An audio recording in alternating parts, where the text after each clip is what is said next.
এখানে এমন কিছু কথা হয়তো আল্লাহ তাআলা আমার দ্বারা হয়তো বের করবেন, আপনারা যদি দোয়া করেন যে কথা শুনলে আপনার কবরের অবস্থাটা কেমন হবে, আপনি এখন কোন হালতে আছেন, টাকা আছে, অর্থ আছে, সম্পদ আছে, গাড়ি আছে, বাড়ি আছে, কিন্তু শান্তি কেন আপনি পান না, এরপরে আপনার হাসরের ময়দানে আল্লাহর সাক্ষাৎটা কেমন হবে, আপনি এই অবস্থা আর ওই অবস্থার সাথে কিভাবে মিল করবেন, কিভাবে আল্লাহর কাছে জবাবদিহি করবেন, আপনার সব কিছুর সমাধান মাত্র 2টি আয়াত কারিমাত থেকে আল্লাহ তাআলা আমাদেরকে দান করবেন। জোরে বলেন সুবহানাল্লাহ।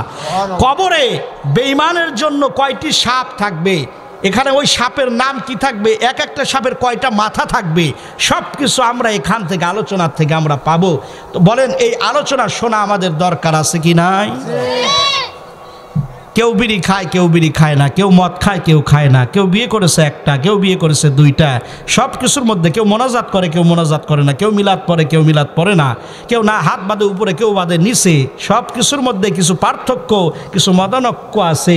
কিন্তু বলেন তো, যে কোনো শ্রেণীর মানুষকে যদি আপনি জিজ্ঞাসা করেন, ভাই আপনি কি কবরে যাবেন, কোনো বাপের বেটা, কোনো বাপের বেটি আছে যে বলবে যে হুজুর আমার কবরে যাওয়া লাগবে না? আচ্ছা বাদ দিলাম, আপনার তো শ্রোতা মাইকালা ভাইকেও যদি জিগাই যে ভাই আপনি কি কবরে যাবেন, জোরে বলেন ঠিক কিনা? সবার কবরে যেতে হবে কিনা? আসুন ওই কবরটাকে আমরা সামনে রেখেছি, এটা হলো বলা হয় প্রথম চেকপোস্ট, প্রথম মঞ্জিল। এই কবরে যদি কেউ ধরা খায়, এই কবরে যদি কেউ আটকা পড়ে যায়, এই কবরে যদি একবার যদি কারো তালা লেগে যায়, গোটা জীবন পরকাল তার সর্বক্ষেত্রে প্রত্যেকটা ধাপে ধাপে তার জন্য বিপদ আর বিপদ। আল্লাহ পাক সেই মেসেজটা আমাদের কাছকে দান করবেন। তাহলে আমরা জীবন কেমন গঠন করতে পারি, যদি আমরা এমন জীবন গঠন করি তাহলে আল্লাহ রাব্বুল ইজ্জাত আপনার মরা দেরি হতে পারে, আপনার ইহকাল ত্যাগ করা দেরি হতে পারে, আল্লাহর সাক্ষাৎ দেরি হবে না। বলেন সুবহানাল্লাহ। আপনি মনে মনে সব সময় বলবেন আল্লাহ তাড়াতাড়ি তোমার কাছে আমাকে নিয়ে যাও, আল্লাহ তোমার কাছে আমাকে নিয়ে যাও। মৃত্যু চাওয়া তো জায়েজ নাই, কারণ আল্লাহর সিদ্ধান্তের উপর এটা নির্ভরশীল। আল্লাহ যখন চাবেন, তবে আপনার মনের মধ্যে এইটাই বাসনা থাকবে আল্লাহ আমাকে নিয়ে যাও, আমাকে নিয়ে যাও। আমি পরিবার চাই না, আমি সন্তান চাই না, আমার জমি জমা, আমি এই 6তলা বিল্ডিং, আমি টাকা পয়সা কোনো কিছুই চাই না, কারণ আমি জানি যতক্ষণ পর্যন্ত তোমার মৃত্যু আমাকে না ধরবে ততক্ষণ পর্যন্ত আমি তোমার সাক্ষাৎ পাবো না, যতক্ষণ না আমার মৃত্যু আমাকে না ধরবে ততক্ষণ পর্যন্ত আমি আমার নবীজির সাক্ষাৎ পাবো না, যতক্ষণ মৃত্যুটা আমাকে এখান থেকে না টানবে ততক্ষণ আমি তোমার দিদার পাবো না। জোরে বলেন সুবহানাল্লাহ। এই আলোচনা আমরা এখান থেকে পাবো। এখন বলেন, আমার এই আলোচনা শোনার পরেও আপনাদের কি কোরআনের কথা শোনার আগ্রহতা জেগেছে, এমন উপলব্ধি হয়েছে কাদের, এবং সব কিছু মিলিয়ে শেষ পর্যন্ত থাকবেন কারা? একটু আবারও হাত তুলে দেখান তো তারা। আলহামদুলিল্লাহ, আল্লাহ কবুল করুন, বলেন আমিন। কথা নয়, সরাসরি আল্লাহর কোরআন থেকে তেলাওয়াত করতেছি। মা বোনেরা যারা আছেন কথাবার্তা বলবেন না, ডানে বামে না তাকে মনে করেন আপনি একজন শ্রোতা, আজকার কেউ নাই, আপনি একজন ব্যক্তি আল্লাহর বান্দী মাহফিলে আসছেন, আপনার ডানে বামে কেউ নাই, কোরআনের দিকে সরাসরি তাকান, আল্লাহর কোরআন কি বলতেছেন পড়েন। যতটুকু আমার সাথে সুর মিলাতে পারেন, যতটুকু আগানো সম্ভব, একটি হরফ পড়লে যেহেতু 10টি নেকি আল্লাহ পাক তাকে মালিক বানায় দেন, এজন্য চেষ্টা করেন যতটুকু পারেন, না পারলেও ঠোঁটটাকে একটু মিলানোর চেষ্টা করেন। আউযু বিল্লাহি মিনাশ শাইতানির রাজিম। বিসমিল্লাহির রহমানির রহিম। ومن أعرض عن ذكري فإن له معيشة ضنكا ونحشره يوم القيامة أعمى قال رب لم حشرتني أعمى وقد كنت بصيرا قال كذلك أتتك آياتنا فنسيتها وكذلك اليوم تنسى। প্রিয় ভাইরা আমার, কথা বলেছি, গল্প করেছি, ভিন্ন দিকে মাথাটা খাটিয়েছি, আর কোনো ভিন্ন দিকে নয়। বন্ধুগণ আমার, ভাইরা আমার, আসুন কোরআনুল কারীমের প্রতি আমরা একটু মনোযোগ হই। জীবনের শেষ আলোচনা মনে করে একটু ধ্যানের সাথে মনটা একটু লাগায় আল্লাহর কোরআনের প্রেমে। আমি ব্যক্তির মহব্বত, আমি ব্যক্তির চেহারার দিকে নজর না রেখে আল্লাহর কোরআনের প্রেমে মনটা একটু নরম করে একটু নিজের মনটাকে বুঝান, মন রে তুই তো একদিন মরবি, তোকে তো কবরে যেতেই হবে। তোর চুল না ছিল কালো, আজকে না তুই হয়ে গেলি সাদা। ও মন রে, তুই মনটারে একটু বুঝান। মন রে, কত মানুষকে না এই দুইটা হাত দিয়ে দাফন কাফন করে আসলি, কত মানুষকে গোসল দেওয়ালি, কত মানুষের উপরে মাটি চাপা দিয়ে কবরের নিচে রেখে আসলি।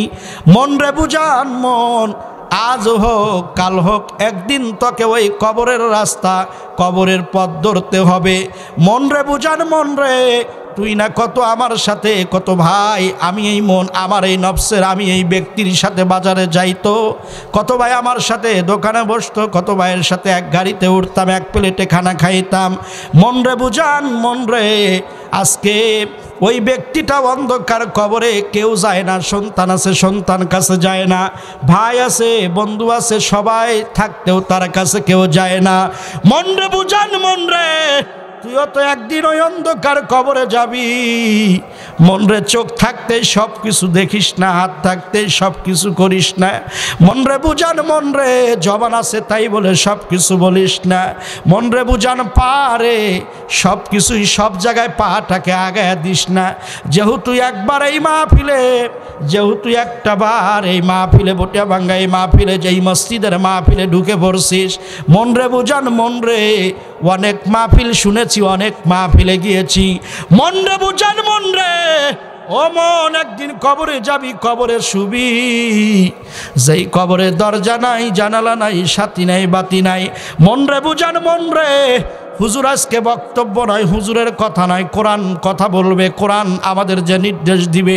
মন রে বুঝান মন রে, এই কোরআনের কথা যদি মানতে পারিস, কোরআনের পথে যদি থাকতে পারিস, নবীজির হাদিস অনুযায়ী চলতে পারিস, মন রে বুঝান মন রে, আল্লাহর কোরআন ঘোষণা করেছে মরা দেরি, আল্লাহ পাকের জান্নাত পাওয়া দেরি হবে না। বন্ধু মুসলমানের বারাম, প্রিয় ভাইরা আমার, আল্লাহ রাব্বুল আলামিন কোরআনুল কারীমের 20 নাম্বার সূরা, যদি কষ্ট না মনে করেন বলেন সূরার নাম কি? মাশাআল্লাহ, অনেকের কাছ থেকে আওয়াজ আসতেছে, মনে হয় আল্লাহ সফলতা কামিয়াবি আল্লাহ দান করবেন। সূরার নাম তাহা। 124 নম্বর আয়াত কারিমা থেকে প্রায় আমি তিনটি আয়াত কারিমা ধারাবাহিকভাবে তেলাওয়াত করেছি। আল্লাহ পাক জানিয়ে দিতেছেন, ও দুনিয়ার মানুষ, ও মানব মণ্ডলী, তোমরা ভালো করে শোনো। আজ থেকে প্রায় ১,৫০০ বছর আগে নবী মুহাম্মদ রাসূলুল্লাহ, কষ্ট মনে না করলে পড়েন সাল্লাল্লাহু, সবাই বলেন সাল্লাল্লাহু আলাইহি ওয়াসাল্লাম, আল্লাহ পাক তারা হাবিবের মাধ্যমে জানিয়ে দিয়েছেন। আল্লাহ পাক বলেন, আমান আরাদা আন যিকরি, যারা আমি আল্লাহ পাকের শরণ হতে, যারা আমি আল্লাহ পাকের হুকুম হতে যারা বিমুখ, যারা নাকি আমি আল্লাহ পাকের হুকুম থেকে, আমি আল্লাহর আদেশ নিষেধ, আমি আল্লাহ তাআলার শরণ থেকে যারা বিমুখ, ফাইন্না লাহু মাঈশাতান দনকা, আল্লাহ বলেন তাদের জীবন হবে সংকীর্ণময়। ওয়া নাহশুরুহু ইয়াউমাল কিয়ামাতি আ'মা, এবং এই সমস্ত মানুষদেরকে কিয়ামতের দিন অন্ধ অবস্থায় উঠানো হবে। এই হলো একটি আয়াত কারিমার বাংলানুবাদ। আসুন এবার আল্লাহর কোরআনুল কারীম আমরা একটু তাফসীর এবার শুনি, একটু মন দিয়ে শোনেন, মজা পাবেন, ভালো লাগবেন। যতই পাপিষ্ট হন, গানের মঞ্চে গেলে, কত খারাপ জায়গায় টিভির কাছে নাচ গান বাজনার কাছে গেলে চোখ দিয়ে পানি আসে, কোরআনুল কারীমের মাহফিলে পানি ছাড়তে পারেন না। আল্লাহ বলেন, কম হাসো বেশি কাঁদো। গোটা দুনিয়ার সমস্ত পানি, আটলান্টিক মহাসাগরের পানি, সব কিছু যদি বান্দারে তোর মায়ের, তোর বাবার কবরের উপর যদি তুই ঢেলে দেস, আযাব আমার আগুন নারুল্লাহিল মুকাদা, আমি আল্লাহর প্রজ্বলিত একটি আগুনের শিখা, এটা তুই বন্ধ করতে পারবি না, এটা তোর ক্ষমতা নাই। তবে বান্দারে এক ফোঁটা চোখের পানি যদি চোখের কণা দিয়ে যদি বের করতে পারিস, এই খের, এই জমিন, এই মাটি খাবে না। এই এক ফোঁটা চোখের পানি আমি আল্লাহ রহমতের বাটিতে তুলে রাখবো। এই এক ফোঁটা পানি আমি আল্লাহ চাইলে কিয়ামতের দিন আমি আল্লাহ তোকে নাজাতের উসিলার কারণ হিসেবে আমি আল্লাহ কবুল করে নেব। বন্ধুগণ, আমার ভাইরা, আমার ভাইরা ভালো করে শুনেন। আল্লাহ বলেন, যারা আমি আল্লাহর স্মরণ থেকে, আমি আল্লাহ পাকের কোরআন থেকে, কিতাবের মধ্যে আসছে, তাফসিরে ইবনে কাসির, আল্লামা ইবনে কাসির রাহমাতুল্লাহ আলাইহি বলেন, তাফসিরের মধ্যে আসছেন, যারা এই জিকির শব্দের অর্থ কেউ বলেছেন এটা হলো আল্লাহর হুকুম, কেউ বলেছেন জিক্রুর রাসূলা আল নবীজির হুকুম, কেউ বলেছেন জিক্রুল কোরআন, এটা কোরআনকে বোঝানো হয়েছে। তার মানে হলো সমষ্টিগতভাবে অর্থ হলো যারা আল্লাহর হুকুম, নবীজির আদর্শকে যারা কোরআন থেকে, সুন্নাহ থেকে যারা মুখ ফিরিয়ে নেবে, এক কানে শুনবে আর এক কান দিয়ে বের করবে, এখানে থেকে সুবহানাল্লাহ মনটাকে নরম করবে, এখান থেকে আল্লাহর কোরআনটাকে শুনবে, আর বাহিরে গেলে সব কিছু ভুলিয়ে দেবে। আল্লাহ বলেন, যারা মানুষের মস্তিষ্ক, ব্যক্তিত্বের আইন দিয়া যারা জীবনটাকে যারা গঠন করবে, যারা পরিচালনা করবে, আল্লাহ বলেন মাঈশাতান দঙ্কা, তাদের জীবনটা হবে সংকীর্ণময়। সিনানে একরাম বলেন, সংকীর্ণময় জীবন বলতে কি বোঝানো হয়েছে? প্রিয় বন্ধুগণ, আমার ভাইরা, আমার বগুড়াবাসীর মুসলমানেরা কান খাড়া করে ভালো করে শোনেন। আল্লাহ বলছেন এই শ্রেণীর মানুষ হবে কারা? মুফাসসিরিনে একরাম বলেন, এই সংকীর্ণময় জীবন যারা ব্যক্তিত্বের, যারা নেতা, দুনিয়াবি কোনো মানুষের কথা যারা অনুসরণ করবে, আল্লাহর কোরআন, নবীজির হাদিসকে যারা এখান থেকে যারা মুখ ফিরিয়ে নেবে, মুফাসসিরিনে একরাম বলে তাদের জীবনটা হবে সংকীর্ণময়। আর এই সংকীর্ণময় জীবন বলতে হলো এরা হবে দুনিয়াতেও সংকীর্ণময় জীবন, এবং এদের জীবনটা কবরের মধ্যেও সংকীর্ণময় জীবন হবে। এখন সংকীর্ণটা কি? সংকীর্ণময় জীবনটা কি? মুফাসসিরিনে একরাম বলেন, সংকীর্ণময় জীবন হলো দুনিয়ার জমিনে টাকা থাকবে, পয়সা থাকবে, অর্থ, গাড়ি বাড়ি, নারী থাকবে, কিন্তু পরিবারের মধ্যে কোনো সুখ থাকবে না। বলেন, পরিবারের মধ্যে কি থাকবে না? সুখ থাকবে না। কারণ সুখ একমাত্র শান্তি যিনি দিতে পারেন তার নাম কি? আল্লাহর কোরআন। জোরে বলেন কি? যেই পরিবারের মধ্যে, যেই সমাজের মধ্যে আল্লাহর কোরআন নাই, সেখানে শান্তি অর্থ দিয়ে, টাকা দিয়ে এগুলো পাওয়া যায় না। আপনারা জানেন হযরতে শেরে খোদা আলী ঘরের ভিতরে এক কাপড় থেকে দুই কাপড়ে পরনের কোনো এরকম অতিরিক্ত কাপড় ছিল না পরিধানের মতো, কিন্তু বলেন এমন অভাব অনটন পরিবারের মধ্যে শান্তির কি অভাব ছিল? বলেন, শান্তির অভাব ছিল? টাকা দিয়ে কোনোদিন শান্তি আসে না। রাসূল করিম সাল্লাল্লাহু আলাইহি সাল্লাম একদিন নয়, দুই দিন নয়, যারা হাতের ইশারা করলে আল্লাহ পাক উহুদ পাহাড়কে আল্লাহ পাক স্বর্ণে পরিণত করে দিত। সেই নবী ঘরে 3 দিন পর্যন্ত চুলায় আগুন জ্বলতো না। মা খাদিজা বলেন, আমার নবীজি, আমার রসুল যখন দিনের দাওয়াত দিয়ে যখন ক্লান্ত হয়ে যখন বাড়িতে ফিরতেন, আমি খাদিজা দেখতাম সামান্য কিছু পানি লাকড়ি দিয়ে জাল করতাম। নবী আমার রাগান্বিত হতেন না, নবী আমার খাবারের জন্য অস্থির হতেন না, অথচ পেটের মধ্যে নবীজির ক্ষুধা, পেটে পাথর বাঁধতেন। নবীজি আমার সাথে সে এমনভাবে সহযোগিতা করতেন, আমি প্রথম লাকড়িটা আমি চুলার মধ্যে প্রবেশ করাতাম, দ্বিতীয় লাকড়িটা রাসূলুল্লাহ নিজের হাতে আমার সাথে থেকে নবীজি লাকড়ি চুলার মধ্যে দিতেন। এর নাম হলো শান্তি। বলেন তো এর নাম কি? আমাদের টাকা আছে, পয়সা আছে, কয় হুজুর যত টাকা লাগে টাকা দেন, কিন্তু বউয়ের সাথে মাথা ঠিক থাকে না। বাড়িতে গেলে পরে বউয়ের কাছে কোনো শান্তি পাই না। হুজুর একটু পানি পরা দেন, হুজুর একটু তাবিজ কবজ পরা দেন। আমি বললাম, ভাই আপনার স্ত্রী কি নামাজ পড়ে? আপনি নামাজ পড়েন? কয় হুজুর মিথ্যা কথা বলবো না, আপনারা আলেম মানুষ, আসলে নামাজ কালাম ওই রকম পড়া হয় না। বললাম শান্তি নাই যেখানে আর শান্তি খোঁজেন আপনি সেখানে। শান্তির নামই হচ্ছে সালাত। শান্তির নাম কি? জোরে বলেন, শান্তির নাম কি? নামাজ নাই, কালাম নাই, আল্লাহর হুকুম নাই, আর আপনি কেমনে শান্তি খোঁজেন? শান্তি থাকবে সেখানে কোরআন থাকবে যেখানে। জোরে বলেন ঠিক কিনা? আল্লাহ পাক বলেন, সুতরাং যারা ওয়ামান আরাদান যিকরি, যারা আমি আল্লাহর স্মরণ থেকে যারা মুখটাকে যারা ফিরিয়ে নেবে, যারা মানুষের মনোগড়া, যারা সমাজের ব্যক্তি নেতার যারা আদর্শকে তারা প্রকৃত আদর্শ মনে করে, জীবনটাকে যারা কোরআন হাদিস থেকে মুখ ফিরিয়ে নিয়ে জীবনটাকে নিজে নিজে যারা সঠিক মনে করবে, আল্লাহ বলেন এদের জীবনটা হবে সংকীর্ণময় জীবন। আর এই জীবনে কোনোদিন শান্তি আসবে না যতক্ষণ না আল্লাহর কোরআন ঘরে প্রতিষ্ঠিত না হবে, সমাজে রাষ্ট্রে প্রতিষ্ঠিত না হবে। জোরে বলেন ঠিক কিনা?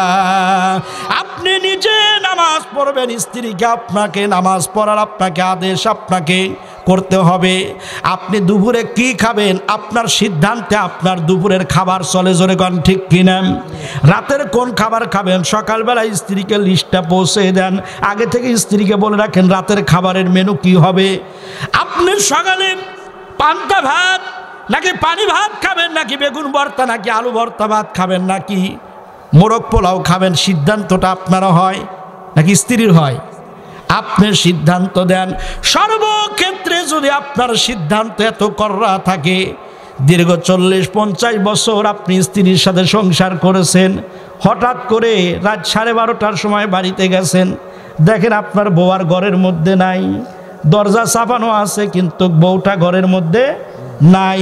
দেখা গেল আধা ঘন্টা পরে বউটা আসছে, বলে কই গেছিলে? বলে আর বইলো না, ওই যে একটু আর কি আমাকে সোলেমান ভাইয়ের সাথে একটু দেখা করতে গেছিলাম।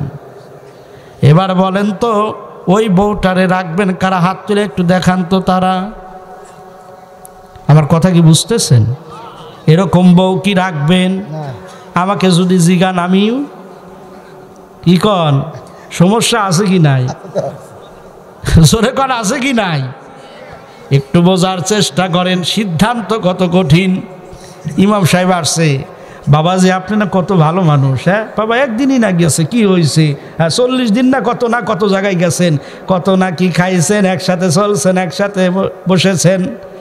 ও বাবাজি আপনি না ভদ্র মানুষ। হ্যাঁ ভদ্রেরই খিলাই। হ্যাঁ কি কামটা করছে আপনি জানেননি? আপনার মাতবাড়ি করা দরকার নেই, মসজিদে যায় বয়ে থাকেন। জোরে কন ঠিক কিনা? মেম্বার সাহেব আসছে, আরিফ ভাই, ভাই পাগলামি করেন না, একদিনই তো ভাই গেছে, মাথা কিন্তু গরম আছে রে ভাই, তাড়াতাড়ি সরেন। মেম্বার আসছে, চেয়ারম্যান আসছে, বলেন তো পৃথিবীর এমন কোনো আদালত, এমন কোনো ব্যক্তি মাতবার আছে যে ওই সংসার আর কেউ জোড়াতে পারবে? সন্দেহর তীর ভিতরে ঢুকে গেছে, আর 40 বছরের সম্পর্কের সব গুল্লি মারি, আর সম্পর্ক টিকবে না।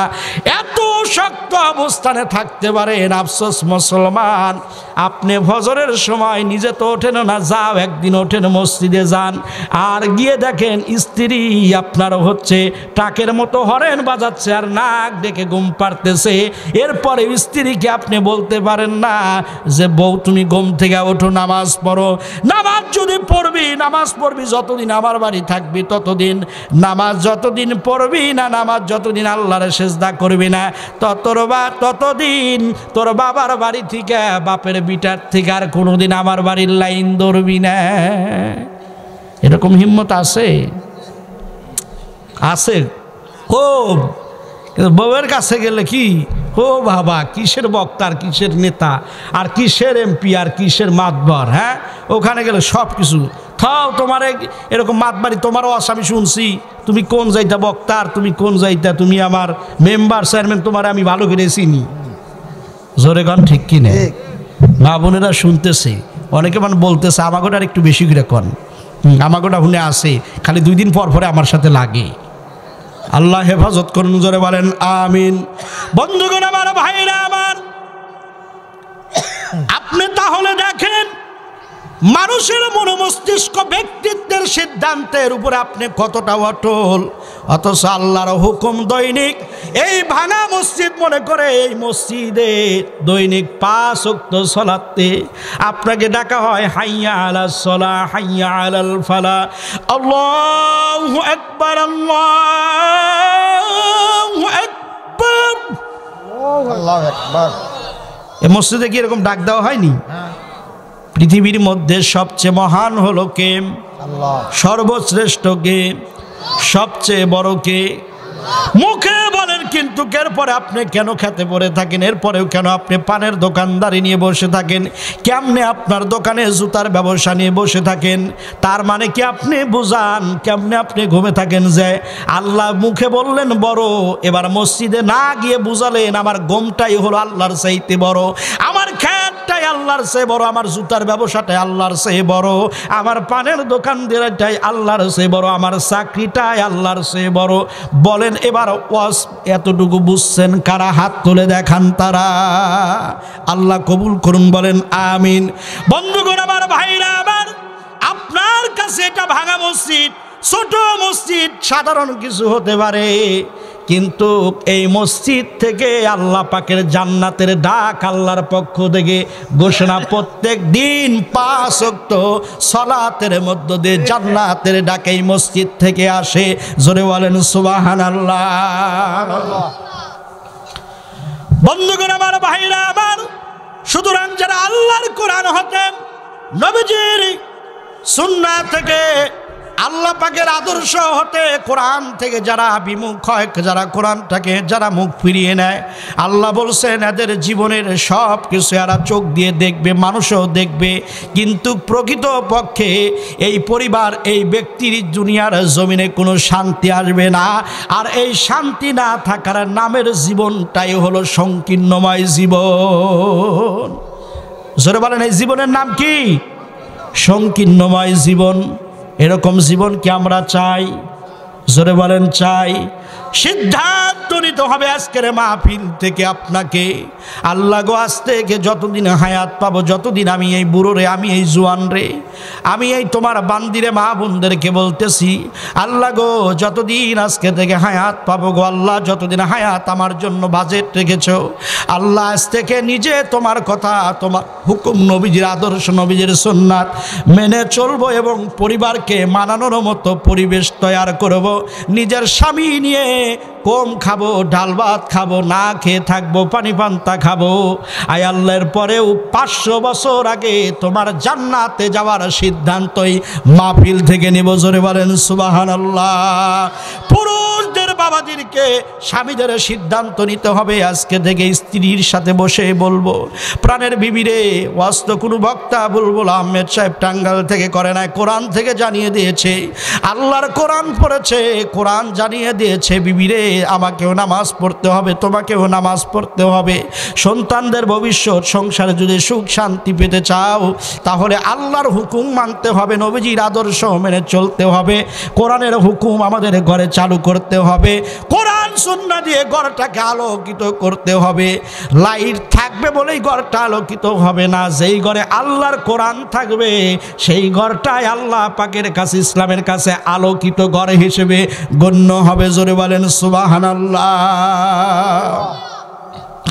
পাকিস্তানের জিয়া মোল্ল অ্যাক্সিডেন্টে ভাই, তার বিমান পুইরা ছাই হয়েছে, আল্লাহর কোরআন পড়ে নাই। 80-90 দশকের কথা, এখনো ইউটিউবে সার্চ দিলে পাবেন। পাকিস্তানের জিয়া মোল্ল অ্যাক্সিডেন্টে ভাই, তার বিমান পুইরা ছাই হইল, আল্লাহর কোরআন পড়ে নাই। এ যে মায়ার নবীর সাধনার দান, এ যে মায়ার নবীর সাধনার দান, আমার রব্বুল আলামিনের দান, তবে বিশ্ব থেকে হারাবে না পবিত্র কোরআন। মুসলমানের মতো বলেন, জোরে বলেন ঠিক কিনা? সুতরাং এই কোরআনকে জমিন থেকে যারা বিলীন করতে চাবে, কোরআনকে মুসলমানদের থেকে যারা সরাতে চাবে, আল্লাহর কসম করে বলি তারাই জমিন থেকে বিলীন হয়ে যাবে। জোরে গান ঠিক কিনা? সুতরাং কোরআন থেকে মুসলমানদের দূরে সরানো যাবে, জোরে বলেন যাবে। আমরা কোরআনকে লালন করি, পালন করি, দরকার পড়লে কোরআনের জন্য স্ত্রী, বিবি, বাল বাচ্চা সব কিছু পিছনে ফেলে নিজের জীবনটা আমরা কোরআনের জন্য ঢেলে দিতে পারি। পারেন কি পারেন না? জোরে বলেন পারেন কি পারেন না? সুতরাং শান্তি কেবলমাত্র দিতে পারে আল্লাহর কোরআন। এই জন্য কবি বলছেন, পাকিস্তানের জিয়া মল্ল অ্যাক্সিডেন্টে ভাই, তার বিমান পুইরা ছাই হইল, আল্লাহর কোরআন পড়ে নাই। এ যে মায়ার নবীর সাধনার দান, আমার রব্বুল আলামিনের দান, তবে বিশ্ব থেকে হারাবে না পবিত্র কোরআন। বলেন সুবহানাল্লাহ। এই কোরআন আমি বক্তার কাছে আছে, আমার টাঙ্গাইলে আছে, এই কোরআন বাইতুল মোকাররমে আছে, এই কোরআন মক্কায় আছে, মদিনায় আছে, এই কোরআন মসজিদে আছে, এই কোরআন কি আপনার ঘরেও আছে? যেই কোরআনের একটু পরশ পেয়ে, কোরআনের একটু আলো পেয়ে ওমর আমার নবীজির গলা কাটতে গেল, সেই ওমর ইসলামের ঝান্ডা হিসেবে বাপের বেটার মতো বাপের বিরুদ্ধে ইসলামের পক্ষে থেকে যুদ্ধ ঘোষণা করলো। সেই কোরআন আছে, কিন্তু কোরআনের আইন, কোরআনের বিধান, কোরআনের হুকুমিয়াত, কোরআনের সঠিক আজকে ব্যাখ্যা আমার আপনার ঘরে লালন পালন হয় না। জোরে বলেন ঠিক কিনা?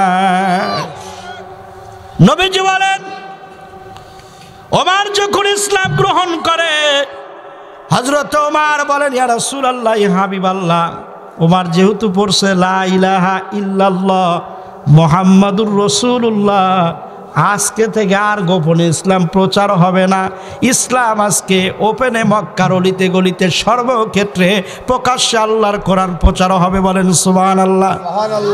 নবী কয়, ওমর সবসময় মাথা গরম করা ঠিক হবে না, ওমর অবস্থা একটু ভালো হোক, একটু অপেক্ষা করো।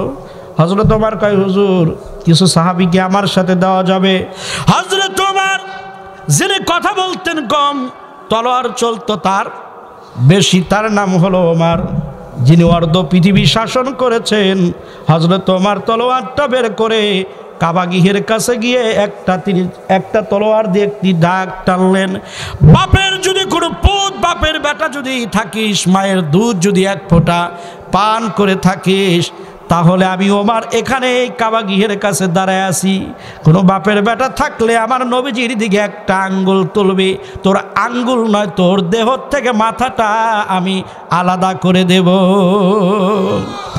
আজও সেই কোরআন আছে, হাদিস আছে, সেই ওমর আর খালি দিনে, সেই ওমর আর হামজা নেই। আজও সেই হাদিস আছে, কোরআন আছে, সেই নবীর সাহাবী নেই, সেই নবীজির সাহাবী নেই। যেরকম ঠিক কিনা? সব আছে। যদি আপনি এলাকার মধ্যে খোঁজেন, ওমরের অভাব নাই। ওমর নাই এলাকায়? ওমর আছে, কিন্তু ওমরের মতো ওমর নাই। যেরকম ঠিক কিনা? কিসের জন্য নাম রাখছেন ওমর? নাম রাখছেন হামজা। কিসের হামজা রাখছেন? হামজাকে হামজার মতোই তৈরি করতে হবে, তাহলে কোরআনের সঠিক তথ্য সেখানে ব্যবহার হবে। আল্লাহ আমাদের কবুল করুন, বলেন আমিন। বন্ধুগণ আমার, ভাইরা আমার, সুতরাং এই মাহফিল থেকে আপনাদেরকে সিদ্ধান্ত নিতে হবে, ও বউরে আজকে থেকে আর আল্লাহর হুকুম ছাড়বি না। বউ কম খাবি, তোকে আর বেশি আমি তাড়াতাড়ি করব না, তাড়াহুড়ো করব না, তোকে তাড়া দেব না। কাম কম করবি, কিন্তু আল্লাহর হুকুম নামাজ ছাড়িস না। এই কথা বলা যাবে? ও ছেলেরে, হুজুর বলছে, আল্লাহর কোরআন বলছে, কিয়ামতের দিন ইয়াউমা ইয়াকুমুর রূহু ওয়াল মালাইকাতু সাফফান লা ইয়াতাকাল্লামুনা ইল্লা মান আযিনা লাহুর রহমান ওয়া ক্বালা সাওয়াবা। যারা ওলামা একরাম আছেন, আল্লাহ পাক বলেন কিয়ামতের দিন মানুষ তো দূরের কথা, পিশাব তো দূরের কথা, বাবা তো দূরের কথা, ফেরেশতারা পর্যন্ত সব ফান তারা সারিবদ্ধভাবে দাঁড়ায় থাকবে। ওই কঠিন কিয়ামতের দিন আপন সন্তান, দুধের সন্তান পর্যন্ত মা বাবাকে চিনতে অস্বীকার করবে। ওই কঠিন মাশাআল্লাহ কিয়ামতের দিনে, ভয়াবহ দিনে কেবলমাত্র সন্তানরা আপন পিতার শুধু আপনার হলো আল্লাহর কোরআন থেকে বিমুখ হওয়ার কারণে, সন্তান খারাপ পথে থাকার কারণে, কুকর্ম করার কারণে, সন্তান জান্নাতের পথ না পাওয়ার কারণে বাবাকে অভিযোগের আসামির কাঠ করায়, বাবাকে দাঁড় করায়া বাবার বুকের উপরে পাড়া দিয়া জাহান্নামে নিজেও যাবে, আপন বাবাকেও নিয়ে যাবে। গল্প কিচ্ছা বলতে আপনাদের সাথে এখানে আসি নাই মুসলমান, ভালো করে শোনেন। কোন সন্তানকে দুধ কলা খাওয়ান, কোন সন্তানকে আপনি ঢাল ভাত খাওয়ান, কোন সন্তানকে ডিম খাওয়ান, কোন সন্তান কাফের আঙ্গুর বেদানা নিজে না খাইয়া সন্তানের মুখের মধ্যে তুলে দেন, এই সন্তানটাই যেন আপনার কবরে জাহান্নামে যাওয়ার যেন, জান্নাতে যাওয়ার যেন বাধা না হয়। তবে হ্যাঁ, নবীজি বলছেন যদি কোনো মা বাবা যদি কবরে যায়, কবরে যাওয়ার পরে কোনো সন্তান যদি মা বাবার জন্য দুটি হাত আল্লাহর দরবারে যদি তুলে দেয়, এক ফোঁটা চোখের পানি চোখের কোনা দিয়ে নাকের ডগার আসার আগে আগেই আমার আল্লাহর সাথে আল্লাহ মা বাবার কবর আযাব আল্লাহ পাক মাফ করে দিবে। বন্ধুগণ আমার, ভাইরা আমার, সুতরাং সন্তানের মধ্যে আনতে হবে আল্লাহর কোরআন। জোরে বলেন কি? ইঞ্জিনিয়ার বানান সমস্যা নেই, তবে ইঞ্জিনিয়ার যেন হয় ইসলামের ইঞ্জিনিয়ার। ডাক্তার বানান, ডাক্তার যেন হয় কোরআনের ডাক্তার। আপনি ব্যারিস্টার বানান, সন্তানকে বড় কোনো আপনার হচ্ছে বড় যোগ্য করে তোলেন, দুনিয়াবি লাইনের সমস্যা নেই, তবে তার মধ্যে যেন থাকে আল্লাহর কোরআন। সন্তান যে প্রান্তে 700 নদী 13 নদী যেই প্রান্তেই থাকুক না কেন, কারণ যেখানেই যে মানুষের মধ্যে আল্লাহর কোরআন থাকবে আর মসজিদে সময়ের আজান হবে, সেখান থেকেই মুসলমান আল্লাহু আকবার বলে সেখানে আল্লাহর কাছে মাথা নত করে সেজদায় পড়ে যাবে। বন্ধুগণ আমার, ভাইরা আমার, একান্ত আপনজনেরা, সুতরাং এই বিষয়ের উপরে অনেক কথা ছিল। সময়ের সংকীর্ণতার দিকে আমরা, সময়ের স্বল্পতার দিকে খেয়াল করে আমরা বেশি কষ্ট দেব না বলে আমাদের একটু একটু করে আমাদের আগাতে হচ্ছে। সুতরাং দুনিয়ার জমিনের সংকীর্ণময় জীবন আমরা কি চাই? বলেন চাই? চাই না। সংকীর্ণময় আমরা জীবন চাই না, আমরা শান্তিময় জীবন চাই, কোরআনের জীবন চাই, ইসলামের জীবন চাই। যে ইসলাম আমার মধ্যে থাকবে, যে ইসলাম আমার স্ত্রীর মধ্যে থাকবে, আমার সন্তানের মধ্যে থাকবে, আমার মায়ের মধ্যে থাকবে, বাবার মধ্যে থাকবে, আমার ঘরে থাকবে, আমার বাহিরে থাকবে, যে ইসলাম আমাকে শিখাবে। সন্তান ফোন ধরলে পরে ড্যাডি আর কাকা এরকম কোনো ভাষা প্রয়োগ করবে না। সন্তান আপন সন্তান স্ত্রী আমার সাথে কথা বললে আগে আল্লাহর সালাম, আল্লাহর পক্ষ থেকে শান্তির বার্তা আগে সালাম দিয়ে পৌঁছাবে। জোরে কোন ঠিক কিনা? বাবা সন্তানকে সালাম দিবে, সন্তান বাবাকে সালাম দেবে, স্বামী স্ত্রীকে সালাম দেবে, স্ত্রী স্বামীকে সালাম দেবে, ছোট ভাই বড় ভাইকে সালাম দেবে, বড় ভাই ছোট ভাইকে সালাম দেবে, চাচা ভাতিজাকে সালাম দেবে, ভাতিজা চাচাকে সালাম দেবে, এক বোন আর এক বোনকে সালাম দেবে, আর এক বোন আর এক বোনকে সালাম দেবে। এর নাম হলো কোরআন। এর নাম কি? জোরে বলেন, এর নাম কি? কিন্তু আফসোস, এগুলো বলা সহজ, কিন্তু এগুলো বাস্তবে আনা, বাস্তবে পরিবার এরকম তৈরি করা অনেক কঠিন। জোরে গান ঠিক কিনা? মোটেও কঠিন না। আগে নিজে ভালো হন, নিজে বাঁচেন, নিজের মধ্যে কোরআন আনেন, নিজে নামাজ পড়েন, নামাজ পড়ে বউকে ডাকেন, স্ত্রীকে ডাকেন, বিবিরে নামাজে যাচ্ছে, ও বিবি তোমার জন্য অজুর পানিটা রেখে গেলাম, বিবি তোমার কষ্ট হবে না, আমি এসে বিছানাটা আমি ঠিক করে দেব, তুমি নামাজ পড়বা, তোমার তাড়াহুড়ার প্রয়োজন নাই। এরকম সহযোগিতা কখনো করেন? তা করবেন কে?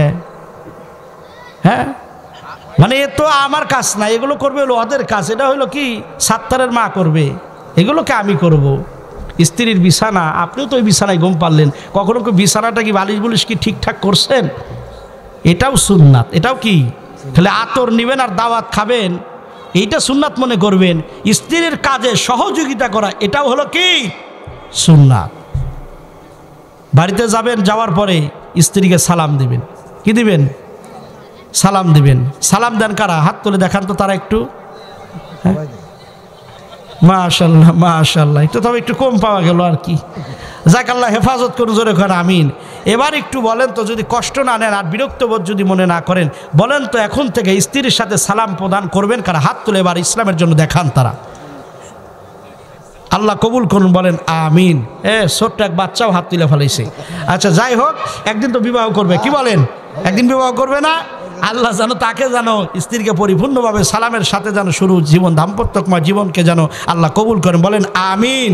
প্রিয় ভাইরা আমার, শান্তি আগে ঘরে দরকার। শান্তি কোথায় দরকার? ঘরে দরকার। আর এই শান্তি কেবলমাত্র দিতে পারে আল্লাহর কোরআন। সুতরাং দুইটি জায়গায়, কয়টি জায়গায় সংকীর্ণময় জীবন থাকবে বলেন তো? একটা হলো দুনিয়ার জীবন, আর দ্বিতীয় নাম্বার হলো কবরের জীবন। বলেন তো কি? বন্ধুগণ আমার, ভাইরা আমার, একটু কথা বদ্ধ করি, কথাটা একটু খেয়াল করেন। দুই নাম্বার হলো সংকীর্ণময় জীবন হবে কবরে। নবীজি বলছেন কবর হলো প্রথম চেকপোস্ট, প্রথম মঞ্জিল। এই কবরে কোনো মানুষ যদি ধরা খেয়ে যায়, এই কবরে যদি কেউ বিপদের সম্মুখীন পড়ে যায়, প্রত্যেকটা ব্যক্তিকে তার ধাপে ধাপে তার বিপদে পড়তে হবে।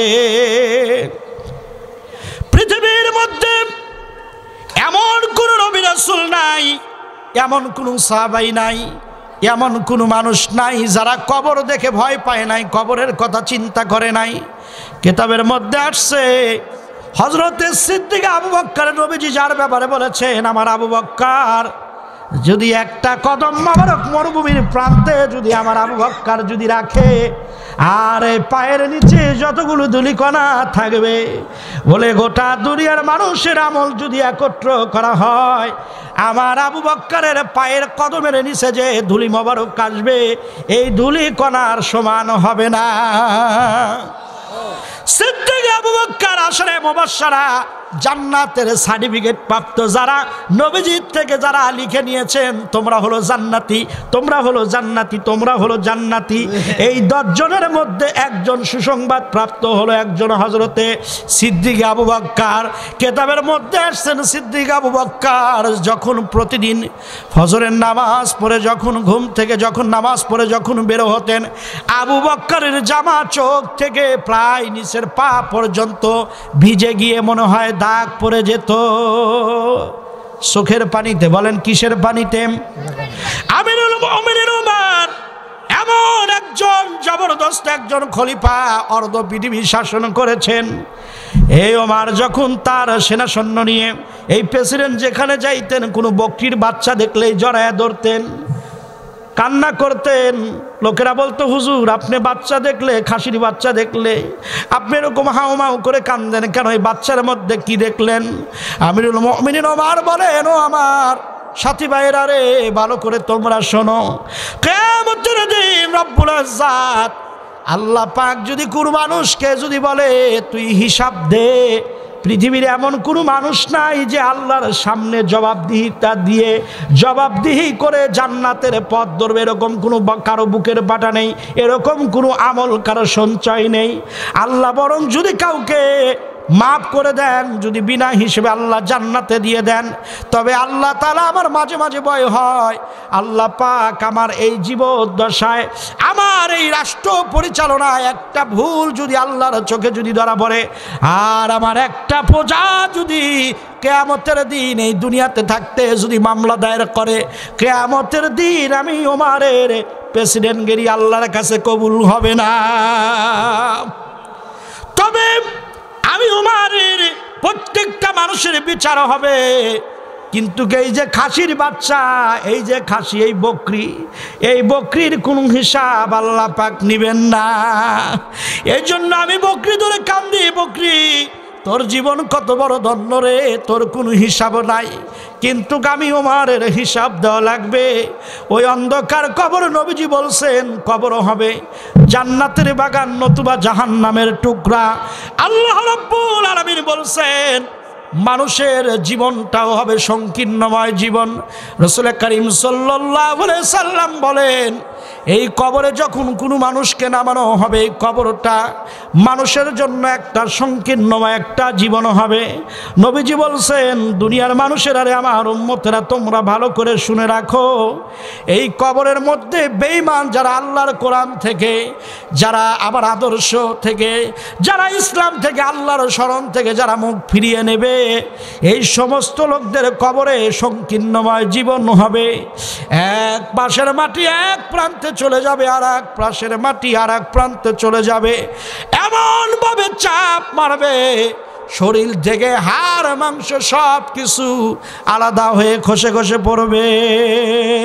নবীজি বলেন, এই কবরের মধ্যে কম করে হলেও প্রায় 70 থেকে প্রায় 99টি সাপ বেঈমানের জন্য নিযুক্ত করা হবে, শুধু তাকে কামড়ানোর জন্য। ইলাল ইয়াউমাল কিয়ামা, কিয়ামত পর্যন্ত, কিয়ামত পর্যন্ত এই সাপ কবরে কামড়াবে। নবীজি বলেন, এদের জন্য এই প্রত্যেকটা সাপ এক একটা 3 দিন সাপ থাকবে। মা সালাকা ইয়া রাসূলুল্লাহ, নবীজিকে প্রশ্ন করা হলো, নবী গো, 3 দিন সাপ বলতে কাকে বোঝায়? 3 দিন সাপ কি? নবীজি বলেন, 3 দিন সাপ হলো ওই সাপ যার প্রত্যেকটা সাপের এক একটা সাপের 7টি করে মাথা থাকবে।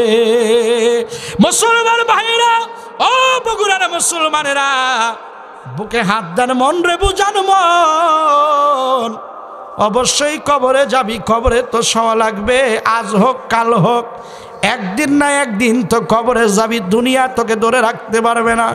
ডাক্তার, বন্ধু, টাকা, অর্থ, গাড়ি বাড়ি, নারী, তোরে কিছুই ধরে রাখতে পারবে না।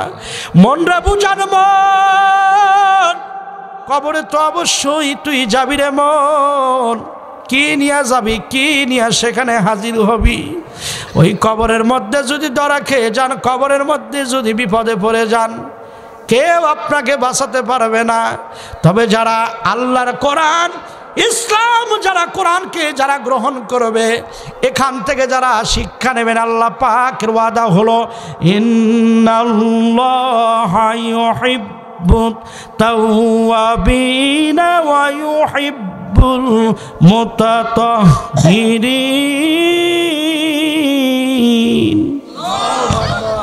আল্লাহ তাআলা 2 শ্রেণীর মানুষ ছিলাম। এই কবর কোনো চেহারা, কোনো ব্যক্তি, কোনো কিছুই দেখবে না, শুধু দেখবে তার মধ্যে আল্লাহর কোরআন আছে কিনা। সুবহানাল্লাহ, সুবহানাল্লাহ, সুবহানাল্লাজি আমারে বানাইবে রে আল্লাহ 3 বান্ধনের আসামি। কয় বান্ধন? তোমার মাথার বাঁধন খুলিয়ার দেখবে, মাথার বাঁধন খুলিয়ার দেখবে আমল ঠিক আছে নাকি। নবীর কাছে যাই না রে দেখো, নবী জামিন নাই নাকি। তোমার পায়ের বাঁধন, বুকের বাঁধন খুলিয়ার দেখবে, বুকের বাঁধন খুলিয়ার দেখবে ইমান ঠিক আছে নাকি। নবীর কাছে যাই না রে দেখো, নবী জামিন নাই নাকি। আরে নবীর কাছে যাই না রে দেখো, নবী জামিন নাই নাকি। নামাজ নাই, কালাম নাই, ইসলাম নাই, কোরআন নাই, হাদিস নাই, আর সেখানে গিয়ে মাইকিং কইরে আপনার 2-4-5 হাজার টাকা খরচ করে সারা জীবন ইসলামের বিরোধিতা করে, আর ওখানে বুক টান টান করে আপনি দাঁড়ায় বলবেন না লোকটা কেমন ছিল, লোকটা কেমন ছিল। এখন কোনো এমপি যদি মারা যায়, নামাজ নেই, কালাম নাই, একটা মেম্বার, একটা নেতা যদি মারা যায়, কেউ যদি বলে যে লোকটা খারাপ ছিল, ও তো থাকবে না, আর ঘর বাড়িও থাকবে না। জোরে কান ঠিক কিনে? ওই জায়গায় কোনদিন কেউ বলবে যে লোকটা খারাপ ছিল? তাহলে কি দরকার এই মিথ্যা কথা সাক্ষ্য নেওয়া দরকার? কি কন বাবাজি? হ্যাঁ ঠিক কিনে? আপনাদের এদেশে মনে বলে না, ওইদিকে অনেক জায়গায় জানা যায়, বলে লোকটা কেমন ছিল। এখন মুস্কি মুস্কি ইমাম সাহেব হাসে, কয় কি ইমান কয়, দুনিয়ার একটা বাটপাড়া ছিল, নামাজও নেই, কালামও নাই, মসজিদের তো সাক্ষাৎও নাই। কারণ মুসল্লির খবর একমাত্র ইমাম ভালো জানে। জোরে কান ঠিক কিনে? তুমি মসজিদে যাও কি যাও না, এটা ইমামের চাইতে কেউ ভালো জানে? জোরে কন জানে? তাহলে কি দরকার? হ্যাঁ, আল্লাহর কোরআন কয়, নবীর হাদিস কয়, ফেরেশতারাও কয় তুই কেমন আছিলি, একবার আয়, একবার খালি আয়, তারপরে আমরাই বলতেছি তুই কেমন আছিলি। জোরে কন ঠিক কিনে? এই জন্য কবরটা হবে সংকীর্ণময় কবর। খুবই শেষ প্রান্তে আমরা চলে আসছি বন্ধুগণ আমার, ভাইরা আমার, একান্ত আপনজনেরা এখনো যারা ডানে বামে যেদিক সেদিক এলোমেলো ভাবে আছেন, মেহেরবানি করে বলবো ভিতরে ঢুকে পড়েন। ভাইরা আমার, কবর হবে সংকীর্ণময় জীবন। এই কবরে আমাদের প্রত্যেকটা ব্যক্তিকে যেতে হবে, কবরে সবাইকে আমাদের উঠতে হবে। এই কবরে যদি কোনো মানুষ ধরা খেয়ে যায়, প্রত্যেকটা মানুষের এই জায়গাটা বিপদ হয়ে যাবে। পরের কথা হলো ওয়ানাহশুরুহু ইয়াউমাল কিয়ামাতি আ'মা। আল্লাহ বলেন এই সমস্ত মানুষগুলো কিয়ামতের দিন তারা অন্ধ অবস্থায় উঠবে। আ'মা, মুফাসসিরিন ইকরাম বলেন অন্ধ, তবে তাই বলে তাদের চোখ কানা থাকবে না, বোঝেন? চোখ থাকবে কিন্তু আল্লাহর ভাষায় হলো এরা অন্ধ। এরা কি? শেষ কথা, এখান থেকে আমরা শেষের দিকে যাব। আল্লাহ পাক বলেন অন্ধ থাকবে কিন্তু চোখ থাকবে। কথাটা কেমন হয়ে গেল না? অন্ধ বলতে বুঝি যে রাস্তা দেখতে পায় না, একাকী রাস্তায় চলতে পারে না, ওই লোকটাকে বলা হয় কি? কিন্তু আল্লাহ বলেন অন্ধ অবস্থায় উঠবে, কিন্তু তাফসীর মুফাসসিরিন ইকরাম বলেন লোকটার চোখ থাকবে। তার মানে হলো যারা এই জমিনে থেকে, যারা কোরআন সামনে রেখে, যারা চোখ থাকতেও যারা ভালো কিছু দেখে নাই, যারা ভালো কান থাকতে ভালো কিছু কানের কাছে আসছে কিন্তু কানের মধ্যে নেয় নাই, যারা জবানে ভালো কিছু বলার দরকার ছিল, প্রতিবাদ করা দরকার ছিল, জবান থাকতেও প্রতিবাদ করে নাই। আল্লাহ বলেন যারা আমার কোরআনকে, যারা চোখ থাকিতেও যারা আমলে নেয় নাই, যারা চোখের মধ্যে যারা এগুলো গ্রহণ করে নাই, কানের মধ্যে যারা, অন্তরে যারা গ্রহণ করে নাই, আল্লাহ বলেন এই সমস্ত মানুষগুলো কিয়ামতের দিন চোখ থাকিতেও তারা অন্ধ থাকবে। তারা নিজেকে বাঁচানোর মতো কোনো পথ তারা খুঁজে পাবে না। আপন ভাই, আপন বন্ধু, আপন স্ত্রী পর্যন্ত তাকে ধরা দেবে না ওই মাশারাল কিয়ামতের দিন। আল্লাহ এই জন্যই বলছে বান্দারে চোখ থাকবে, চোখ থাকিতেও বান্দা তুমি অন্ধ থাকবারে বান্দা। ও বান্দা, বান্দা এই জন্য আল্লাহকে প্রশ্ন করবে, আয় আল্লাহ, আয় আমার রব, ক্বালা রব লিমা হাশারতানি আ'মা। হে আমার রব, আমার স্রষ্টা, আজ কেন আমি অন্ধ হলাম, কেন আমাকে অন্ধ করা হলো? ওয়াকাদ কুনতু বাসীরা, আমি না চক্ষুমান ছিলাম, আমার না চোখ ছিল। আল্লাহ উত্তর দিবেন ক্বালা কাযালিকা আতাতকা আয়াতুনা ফানাসিতাহা ওয়া কাযালিকাল ইয়াউমাল উনসা। আল্লাহ পাক বলেন যারা আমার আয়াতকে, যারা আমার নিদর্শন, আমার হুকুম বাস্তবায়নগুলো সব ভালো দেখা সত্ত্বেও যারা গ্রহণ করে নাই আমার আয়াতকে, যারা এগুলো গ্রহণ করে নাই, সঠিক কথা যারা গ্রহণ করে নাই, কান থাকতে চোখ থাকতেও দেখে নাই, আজকে তারাও এভাবেই তাদেরকেও ভুলিয়ে দেওয়া হবে। তাদের বাঁচার রাস্তা চতুর্দিকে বন্ধ হয়ে যাবে। আল্লাহ আমাদের হেফাজত করুন। জোরে বলেন আমিন, জোরে বলেন আমিন। তাহলে কি করতে হবে বন্ধুগণ আমার, ভাইয়েরা আমার? সুতরাং আল্লাহর প্রেম, কোরআনের প্রেম দরকার আছে কি নাই? প্রকৃত প্রেমিক কারা এবার দেখাবেন আপনারা। তারা প্রকৃত প্রেমিক কারা? লাইলি মজনুর ঘটনা শুনছেন নি আপনারা? লাইলি মজনুর ঘটনা শুনছেন? মজনু একবার, লাইলি একবার কিছু ভালো খাবার আসছে, এনে বলতেছে, এক পৌরীকে বলতেছে এই খাবারটা আমার মজনুরে দিবে। কারে দিবে? মজনুরে দিবে। তো এখন যাই হোক, বড়াবাটি সবার মধ্যে গেছে, এখন বলছে যে সবাই লাইন ধরো। তো সবার জন্য এক খাবার, আর এখানে মজনুকে আছে তার জন্য স্পেশাল খাবার। এখন মজনুকে চেনে তো না, তো বলতো তোমাদের মধ্যে মজনুকে একটু হাতটা তোলো, তার জন্য একটু স্পেশাল কিছু খাবার আসছে। কাতারে যারা ছিল সবাই এক ব্যক্তি কি তুলছে? মজনু কয়জন বলেন তো? প্রকৃত মজনু কয়জন? সমস্যায় পড়ে গেছে। কে রে, মজনু খুঁজতে আসলাম একজনকে, আমাদের সবাই মজনু সাজে। বলছে রানিমা আপনি কার সন্ধানমান দিলেন? এ তো মজনু কয়টা? ব্যাকুল মজনু তো একটাই। কয় গেলাম, সবাই হাত তুললো, সবাই মজনু সাজলো।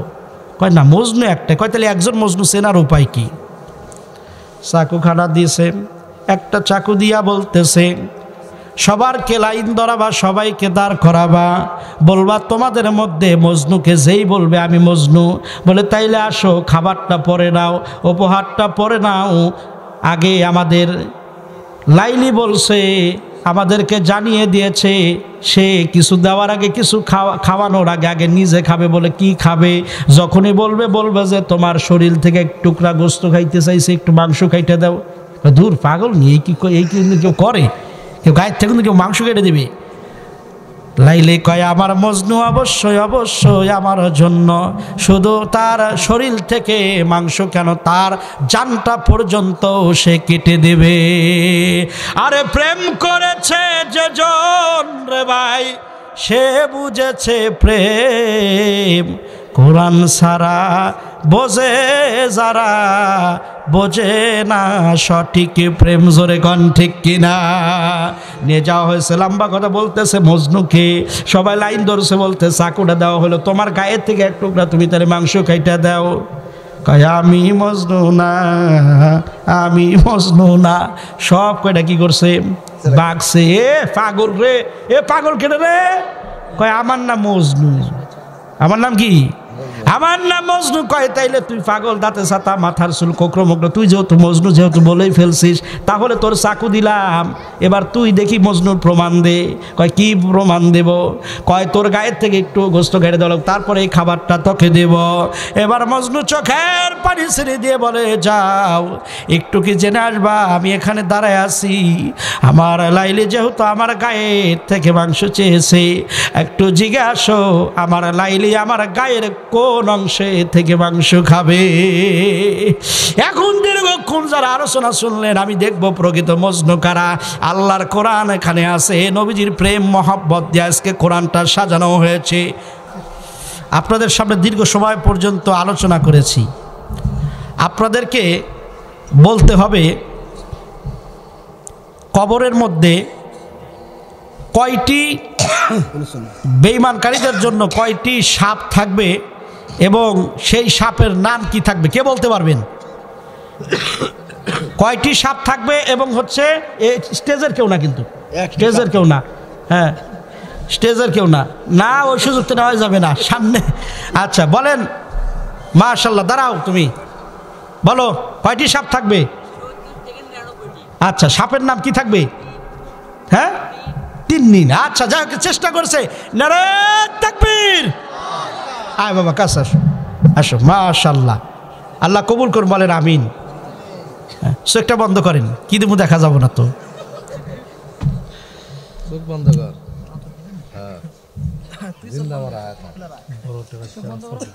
বড়টাই তো বাইর করবে, বড় লুট বাকি না।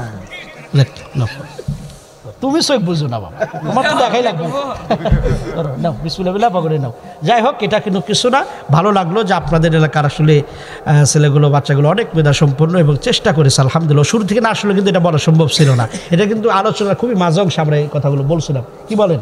হ্যাঁ, আলেম ছাড়া একজন সাদা একটা ছাত্র ছেলে বলতে পারছে, জাযাকাল্লাহ খায়ের, খুব ভালো লাগলো। এলাকার ছেলে মাশাআল্লাহ, বাবা বেঁচে আছে, আল্লাহ কবুল করুন, বলেন আমিন। আচ্ছা, দ্বিতীয় প্রশ্ন, বসেন। দ্বিতীয় প্রশ্ন আপনাদের জন্য হচ্ছে, সবাই প্রস্তুত আছেন তো? আপনারা কি রাগ করতেছেন? আপনাদের জন্য দ্বিতীয় প্রশ্ন হচ্ছে, কোন সাহাবী কি ধরে কেঁদেছেন এবং ওই সাহাবীর নাম কি এবং কোন জিনিসটা ধরে তিনি সবচেয়ে বেশি বেশি যেখানে সেখানে যেতেন এবং সফর সঙ্গীদেরকে সাথে রেখে তিনি কান্না করতেন? কে বলতে পারবেন? তার নাম কি? না, ওইভাবে বললে তার হইব না, হ্যাঁ ওইভাবে বললে তার হবে না। বলেন, কে বলতে পারবেন? হাত জাগান। না, ওইভাবে একটু হাত জাগাইতে হইব, এরপরে হইলো বলতে হইব আর কি। কোন কোন কে বলছেন বাবাজিকে? আরে আল্লাহ দেখবে, আমি কি দেখবো নি? দাঁড়ান। মাশাআল্লাহ, নারায়ে তাকবীর। নাম কি বাবাজি? মাশাআল্লাহ মাশাআল্লাহ। বলেন তো নাম কি ওই সাহাবীর? হযরত ওমর। আচ্ছা, এবং বলেন তো তিনি কি নিয়ে কান্না করছেন? বকরির বাচ্চা। আসেন আসেন আসেন, মাশাআল্লাহ, আল্লাহ তাআলা কবুল করুন। খুবই ভালো লেগেছে, একজন তরুণ যুবক, টাটকা একটা যুবক পেলাম, বাচ্চা মানুষ পেলাম, আর একজন বয়োজ্যেষ্ঠ একজন মুরব্বী মানুষ পেলাম, মানে দুই দিক থেকে ঠিক আছে। আলহামদুলিল্লাহ, কবুল করুন, বলেন আমিন। সবাই চোখ একটু বন্ধ করেন। না, এত বন্ধ করার দরকার নাই, আপনি বন্ধ করা লাগবে না আর কি, ঠিক আছে। যাই হোক, আল্লাহ তাআলা কবুল করুন, বলেন আমিন। সবাই বলেন আমিন। সকলেই আমরা তো বাস্তাক ভরবরি। না না, এটা আমি আপনাকে দিছি, এটা আপনাকে দিছি, এটা ইয়ের জন্য না, এটা সমস্যা, এটা আপনাকে দিছি আর কি। ও আচ্ছা দাদা, আচ্ছা আচ্ছা, ঠিক আছে, আল্লাহর রাস্তায়, মাশাআল্লাহ, জাযাকাল্লাহ। আল্লাহ আল্লাহ কবুল করুন, বলেন আমিন। আস্তাগফিরুল্লাহ মিন কুল্লি যামবি ওয়া আতুবু ইলাইহি, লা হাওলা ওয়া লা কুওয়াতা ইল্লা বিল্লাহিল আলিয়্যিল আযীম। আল্লাহুম্মা আমিন। রব্বানা যালামনা আনফুসানা ওয়া ইন লাম তাগফির লানা وترحمنا لنكونن من الخاسرين। হে বিশাল আকাশের মালিক, জমিনের মালিক আল্লাহ, তাকায় দেখো পবিত্র জুমাবারের রাত্রি গো আল্লাহ, বটিয়া ভাঙা জান্নাতুল বাকি জামে মসজিদের উন্নয়ন কল্পে তাফসিরুল কোরআনুল কারীমের মাহফিলের দীর্ঘ আল্লাহ সময় পর্যন্ত কোরআনুল কারীম হাকিম থেকে আল্লাহ তাআলা অনেক আলোচনা হয়েছে, জিকির আজগার তেলাওয়াত সহ আল্লাহ তাআলা হামনাত সহ আল্লাহ তাআলা দিনে আল্লাহ মহিলা সমাবেশ হয়েছে।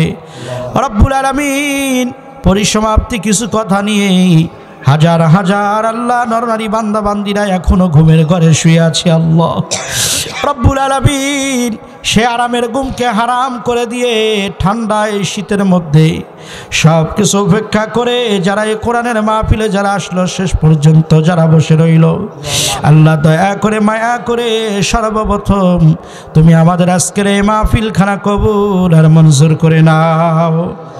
রব্বুল আলামিন,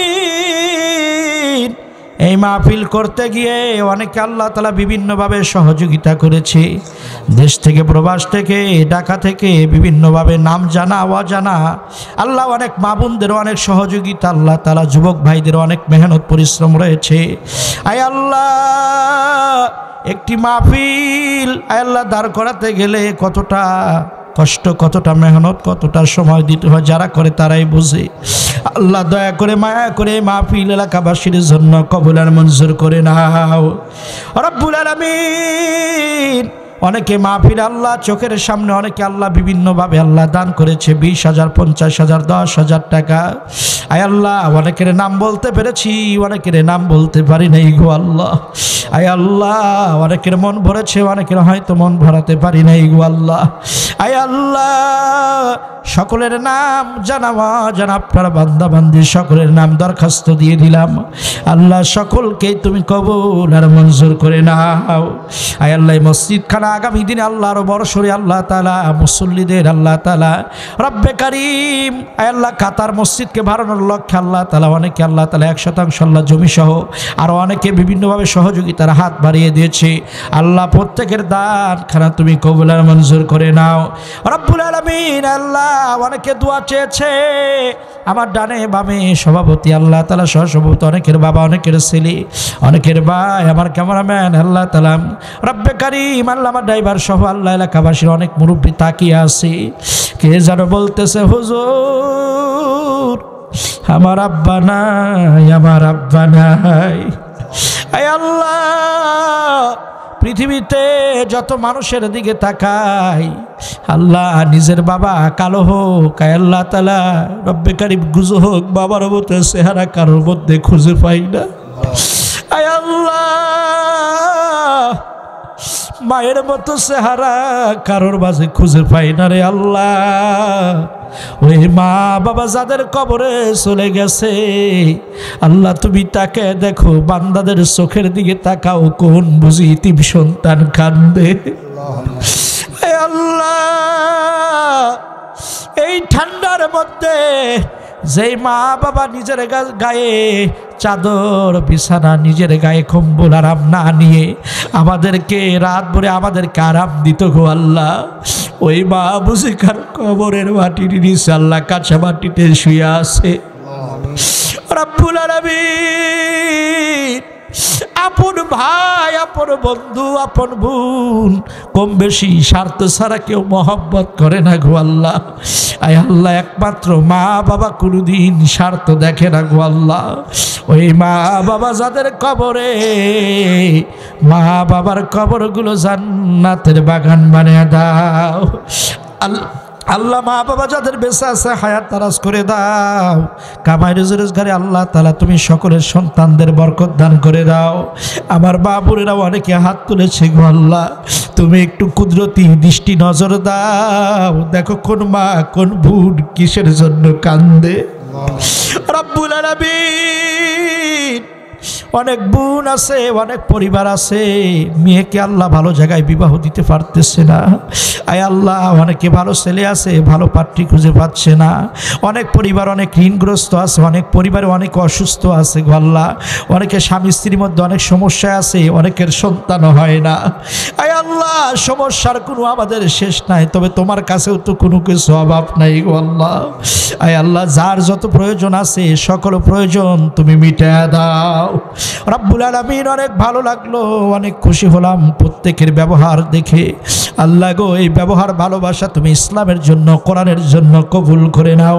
আমার সজল ভাই অনেক যোগাযোগ রেখেছে প্রতিটা ক্ষেত্রে, সব সময় আল্লাহ সজল ভাই সহ আল্লাহ তাআলা এই মাহফিলের দায়িত্বশীল, দায়িত্বের বাহিরে আছে আল্লাহ, সবাইকে তুমি কবুল আর মঞ্জুর করে নাও আল্লাহ। সভাপতি, সেক্রেটারি সহ আল্লাহ তাআলা অতিথিবৃন্দ সবাইকে কবুল করে নাও রব্বুল আলামিন। আয় আল্লাহ, জানি না আর কোনোদিন দেখা হবে কিনা। আয় আল্লাহ, তোমার কাছে একটা দরখাস্ত করি, এই ভালোবাসার মানুষদেরকে অন্তত জান্নাতে আর আযমের নিচে আমাদের একত্রে ছায়া দান করে দিও রব্বুল আলামিন। আগামী দিনে, আগামী বছর সকলে সম্মিলিতভাবে সর্বোচ্চ তাদের জায়গা থেকে প্রচেষ্টা, অর্থ দিয়ে, মেহনত, বুদ্ধি, পরামর্শ দিয়ে সবাই মিলে, যুবক ভাইরা সবাই মিলে যেন আল্লাহ এই মাহফিলটা আরও বড় করে সুন্দরভাবে যেন আল্লাহ তাআলা করতে পারে, সেই তৌফিক দান করে দিও। সকলের মনোমানসিকতা আল্লাহ তাআলা তৈরি করে দিও, সবাইকে 5 ওয়াক্ত নামাজি বানায় দিও। আয় আল্লাহ, দোয়া জুমার দিন আল্লাহ দোয়া কবুলিয়াতের একটা দিন গো আল্লাহ। আয় আল্লাহ, জুমাবারের দিন দোয়া কবুল হয় আল্লাহ। একটা গুনাহ থাকা পর্যন্ত মাহফিল থেকে বের করিও না। আয় আল্লাহ, জীবনে কত গুনাহ করেছি, মনে হচ্ছে এমন গুনাহ করছি ডাইনের লোক জানে না, বামের লোক জানে না, ঘরের স্ত্রী পর্যন্ত জানে না, আপন ভাই জানে না, আপন সন্তান জানে না গো আল্লাহ। তুমি জানো আল্লাহ, যেমনি গোপন গুনাহ রেখেছো আল্লাহ, গোপন ভাবে এই সমস্ত গুনাহগাথা মাফ করে দাও। আমার সফর সঙ্গী যারা হয়েছে আল্লাহ, তাদেরকেও তুমি কবুল আর মঞ্জুর করে নাও রব্বুল আলামিন। অনেকে দুয়া চেয়েছে আল্লাহ, মনের আশা কবুল করে নাও। আয় আল্লাহ, জানি না কখন কোন অবস্থায় মালাকুল মউতের ডাক আসবে, হায়াতের বাজেট শেষ হয়ে যাবে। ওই কঠিন মুহূর্তে আমাদের সকলকে আল্লাহ পবিত্র জবান থেকে জারি করে দিও কালেমা তাইয়্যিবা লা ইলাহা ইল্লাল্লাহু মুহাম্মাদুর রাসূলুল্লাহ সাল্লাল্লাহু আলাইহি ওয়াসাল্লাম। আসসালামু আলাইকুম ওয়া রাহমাতুল্লাহ।